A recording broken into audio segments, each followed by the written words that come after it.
Un cordial saludo a todos los... Bien, y este punto del catecismo que estamos hoy comentando, el 966, termina con una cita de la liturgia bizantina, de la liturgia oriental. Pone aquí tropario de la fiesta de la dormición. La palabra tropario igual nos es un poco desconocida, pero un tropario es un himno litúrgico de una fiesta del día, en la liturgia bizantina, en la liturgia oriental. Y la Iglesia cita este texto, y además lo cita porque nosotros también la liturgia, y la liturgia es una fuente en la que se expresa la revelación de Dios. Hay un adagio latino, un proverbio que dice lex orandi, lex credendi, es decir, aquello que se reza, aquello que la Iglesia reza, es lo que la Iglesia cree. Por lo tanto, si tú quieres en algún momento matizar cuál es la fe, fíjate detenidamente en qué es lo que rezas, qué es lo que se reza en la liturgia. Lex orandi, lex credendi quiere decir, en los mismos textos de nuestras oraciones que desde los primeros siglos, ¿no?, hemos elevado a Dios, está expresada la fe.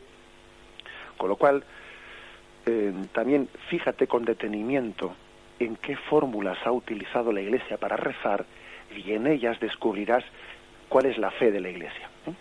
Por esto, con frecuencia podéis observar cómo también el catecismo recurre a algunos textos litúrgicos, que es lo que la Iglesia ha rezado siempre, para ver en ellos también pues una fuente en la que se nos revela, se nos descubre cuál es la fe de la Iglesia. Bien, pues dice este himno litúrgico de la Iglesia bizantina: en tu parto has conservado la virginidad, en tu dormición no has abandonado el mundo, oh Madre de Dios.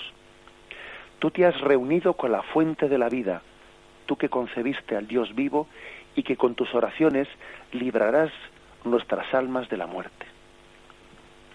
Bueno, pues el primer comentario que hay que hacer, cuando habla aquí de la dormición, María más bien tuvo un tránsito que podríamos llamar de esta vida a la vida eterna, pues en algo que podríamos llamar un tránsito sin haber llegado expresamente a morir en la separación del cuerpo y alma. O sea, no está definido si en María se produjo esa separación de cuerpo y alma y tras la muerte fue asunta a los cielos en cuerpo y alma, produciéndose pues una especie de resurrección de María, una resurrección de María, o si sin haber tenido lugar esa muerte, esa separación de cuerpo y alma, María fue asunta a los cielos. Eso no está definido. Por eso con delicadeza, sin meterse en eso, porque eso queda a la discusión libre de los teólogos, la Iglesia pues utiliza el término dormición. El término dormición pues puede ser aplicado indistintamente a la muerte, o puede ser aplicado indistintamente también pues a ese paso de María sin haber muerto, sin que se hubiese separado el alma del cuerpo, pues a ese paso de asunción al cielo. Eso es una cosa que, como digo, la Iglesia no entra en eso a la hora de definir que María esté asunta a los cielos. Hay que decir pues que bueno, que en cuanto a la tradición un poco arqueológica, por decir de alguna forma, ¿no?, a los restos arqueológicos, pues hay dos tradiciones. Una es que María murió en Éfeso, y otra que María murió o tuvo la dormición, matizo esto, o tuvo su dormición en Jerusalén. Y se conserva una iglesia cerca del torrente de Cedrón, muy cerca de Getsemaní, donde está el sepulcro de la Virgen. Pues a juzgar por esa tradición que se transmite en ese lugar, entonces María sí hubiese muerto, porque allí se conserva pues un sepulcro que incluso tiene 3 cámaras de acceso finalmente a lo que hubiese sido la tumba de la Virgen. Y bueno, pues según esa tradición que se conserva en ese lugar, María hubiese muerto y después hubiese sido asunta a los cielos en esa resurrección de ese cuerpo. Según, como digo, otras tradiciones, pues María no hubiese llegado a morir si no hubiese tenido esa asunción a los cielos inmediatamente después. Bueno, el caso es que lo principal es que entendamos que también la corrupción del cuerpo es una una causa, mejor dicho, una consecuencia del pecado. Es una consecuencia del pecado. Y lo que podemos decir es que precisamente el cuerpo de María fue preservado de esa corrupción. Ojo, al igual que también lo decimos del cuerpo de Cristo, que el cuerpo de Cristo que permaneció en el sepulcro, aunque el alma de Cristo se separó de su cuerpo y descendió a los infiernos, etcétera, pues sin embargo nosotros afirmamos claramente que el cuerpo de Cristo fue preservado de la corrupción. Convenía pues, ¿no?, que ese cuerpo de María no hubiese muerto, pero bueno, fuese preservado de esa corrupción. En ese sentido se le llama pues dormición de María. También desde aquí, ¿no?, pues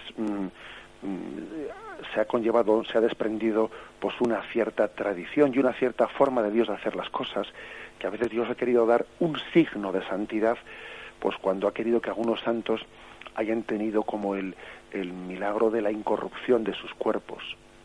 Se conserva su cuerpo incorrupto, pues en tal lugar, etcétera. Esta incorrupción del cuerpo de algunos santos, pues es un signo que Dios ha querido dar, ¿no?, pues de la santidad. Lo cual no quiere decir que si un santo, su cuerpo se corrompe, es que no fue santo, en absoluto. Eso no se puede decir, porque Dios puede dar sus signos pues para significar una cosa sin querer decir que el signo pues sea necesario, sea obligatorio. El signo es un signo, El signo no es más que un signo, Por lo tanto, sí es cierto que la incorrupción del cuerpo pues puede ser en los santos un signo de santidad, que Dios ha querido también manifestar con ello que como la corrupción entró en el mundo como consecuencia del pecado, pues la santidad, Dios ha querido manifestar en algún caso determinado la santidad pues de un santo con el signo de la incorrupción de su cuerpo, pero no necesariamente, ese signo no es necesario para demostrar su santidad. Bien, dicho esto, fijémonos en este himno litúrgico con más detenimiento. Dice: en tu parto has conservado la virginidad. Ojo, es otra de las cosas que hoy en día tenemos bastante olvidada, bastante olvidada la confesión de la virginidad de María antes del parto, en el parto y después del parto. Hoy en día pues se pretende, ¿no?, de una manera bastante inexplicable pues lanzar ataques contra la virginidad de María después del parto, diciendo que si María tuvo más hijos, etcétera, cosa desde luego bastante totalmente contradictoria al sentido común, cuando uno ve que en toda la tradición, no únicamente de los evangelios, sino de la primitiva comunidad cristiana, no queda ni rastro de eso, O sea, que es imposible que una cosa así pueda tragársela a la tierra. Bueno, pero aparte de eso, también a veces, por desgracia, los ataques contra la virginidad de María pues se dirigen a la misma concepción virginal, a la concepción virginal, que lo cual todavía es pues más duro, ¿no? Pero yo creo que es que casi ni se habla de la virginidad de María en el parto. Y aquí, pues como veis, la Iglesia no se avergüenza en absoluto de confesarlo. María fue virgen antes del parto, en el parto y después del parto. En tu parto has conservado la virginidad. La Iglesia no llega a explicar exactamente en qué consiste esa virginidad en el parto. Bueno, pues también, pero sí que afirma el hecho de que María conserva la virginidad en el parto, porque es un parto milagroso, para entendernos, no un parto en el que, como dicen algunos autores, no como el rayo es capaz de pasar por el cristal, ¿no? Pues así también Jesús es capaz de nacer en ese parto virginal. Con esto se manifiesta que la maternidad divina de María ser madre de Dios, ¿no? Esa maternidad de María sobrepasa la capacidad humana. Es un signo de Dios para que todavía María tenga más clara conciencia de que Dios ha hecho obras grandes en ella, y ella no tiene ninguna ocasión de vanagloriarse. Es obra de Dios, es obra de Dios que supera incluso la mediación humana. Sí, Dios se sirve de María, es cierto, pero lo hace de una forma en la que a María le queda perfectamente claro que esa obra de Dios supera la capacidad humana. Eso todavía se remarca más, ¿no?, en el caso del parto del parto virginal de María. Un parto virginal de María que por otra parte no le preservó luego a María de tener un parto doloroso al pie de la cruz. Espiritualmente María dio a luz a Cristo para el mundo con un parto doloroso. Sin embargo, el parto del nacimiento de Jesús quiso Dios, ¿no?, hacer un signo de cómo el don de Dios sobrepasa, ¿no?, toda capacidad humana con ese parto virginal. Por cierto, os lo someto para vuestra consideración. En el prólogo del Evangelio de San Juan, según la traducción de la Biblia de Jerusalén, en ese prólogo del Evangelio, en el versículo 13, o sea, es decir, capítulo primero, versículo 13, pues incluye una traducción de este versículo en singular, corrigiendo unas traducciones que están bastante generalizadas en plural, que nos abren los ojos, ¿no?, al misterio del parto virginal de María. Voy a leerlo. Dice el prólogo: en principio existía el Verbo, y el Verbo existía hacia Dios, y el Verbo era Dios. Él existía en el principio, orientado hacia Dios. Todo llegó a existir por medio de Él, es decir, sin Él no existió nada. Lo que ha llegado a la existencia, en Él era vida, y la vida era la luz de los hombres. Y la luz brilla en la oscuridad, y la oscuridad no logra sofocarla. Hubo un hombre enviado por Dios, cuyo nombre era Juan. Este llegó para dar testimonio, para que testificara en favor de la luz, a fin de que todos llegaran a creer por medio de Él. Él no era la luz, sino que tenía que testificar en favor de la luz. Esta era la luz verdadera que al venir al mundo ilumina a todo hombre. En el mundo estaba, pero el mundo existió por medio de Él, pero el mundo no la conoció. Llegó a su heredad, pero los suyos no la recibieron. Y ahora va el texto clave. En cambio, a cuantos lo aceptaron, a los que creen en su nombre, les hizo capaces de llegar a ser hijos de Dios. Ya ahora viene la traducción en singular. El cual no nació de sangre, ni de deseo de carne, ni de deseo de varón, sino de Dios. Fijaros que algunas traducciones ponen en plural, los cuales, como si fuesen los hijos de Dios, ¿no? Los cuales no nacieron de sangre, no. El cual, hijo de Dios, no nació de sangre, ni de deseo de carne. Ese no nació de sangre, según dicen los escrituristas, hace referencia a ese parto virginal de María, el cual no nació de sangre. Ocurrió que, pues que dentro de algunos errores de transmisión en los manuscritos, algunos lo tradujeron en plural, pero San Irineo y Tertuliano, ellos en el siglo II, leen este texto en singular, el cual no nació de sangre. Leyeron este texto en singular. Es más, estos primeros padres de Irineo y Tertuliano, pues acusaron a una herejía de los gnósticos valentinianos de haber cambiado el singular en plural.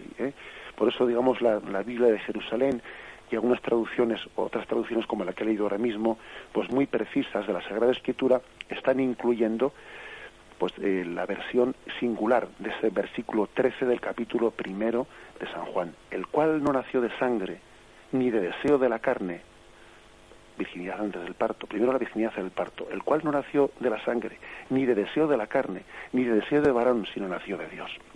Bueno, esto lo digo a título un poco anecdótico y para iluminar un aspecto que es un tanto novedoso, ¿no?, dentro de la comprensión progresiva que vamos teniendo de la Sagrada Escritura. Pero bueno, como podemos imaginar, es una cuestión muy puntual que tampoco nos vamos a centrar en ella. Nosotros es importante que veamos las cosas en su conjunto. Aquí lo importante es cómo este himno litúrgico bizantino dice: en tu parto has conservado la virginidad, en tu dormición no has abandonado el mundo. Oh Madre de Dios, tú te has reunido con la fuente de la vida, tú que concebiste al Dios vivo y que con tus oraciones librarás nuestras almas de la muerte. Otro detalle, fijaros, dice: con tus oraciones librarás nuestra alma de la muerte. No dice con tu gracia, porque esa gracia solamente la tiene Dios. Dice con tus oraciones. Nuestra fe católica en la figura de María nunca la ha divinizado. Hemos distinguido claramente lo que es ascensión de asunción. Hemos distinguido lo que es que María nos alcance nos alcance la salvación del alma con sus oraciones, a que sea ella la que nos salve. No, el que nos salve es Jesucristo. Otra cosa es que María con sus oraciones nos alcance esa salvación por su intercesión. Pero nosotros hablamos de que Cristo es nuestro Salvador, y María es la que intercede ante Cristo, ¿no?, por la salvación del mundo. Vamos a concluir esta exposición de este punto 966 de la Asunción de María con esta poesía, esta oración que quiere compendiar todo este amor a María. En torno al sepulcro de la Virgen allá en Jerusalén se reza, los peregrinos leen este texto. María se nos va al cielo, espíritu purísimo que no conoció varón, copartícipe excepcional con el espíritu en la acampada del Dios encarnado, en la maternidad singularísima de su carne. Madre de Dios, por tanto, besada cariñosamente 1000 veces por un niño. Pero qué niño, amante como todo niño, aunque era hijo unigénito del Padre y suyo mismo. Corredentora con él desde siempre en la mente del Padre, en interminable vía dolorosa hasta la roca que nos salva, intérprete privilegiada de nuestras carencias ante el poder del Hijo glorioso, traspasada su carne desde su concepción, ya siempre como el relámpago fecundante del Espíritu.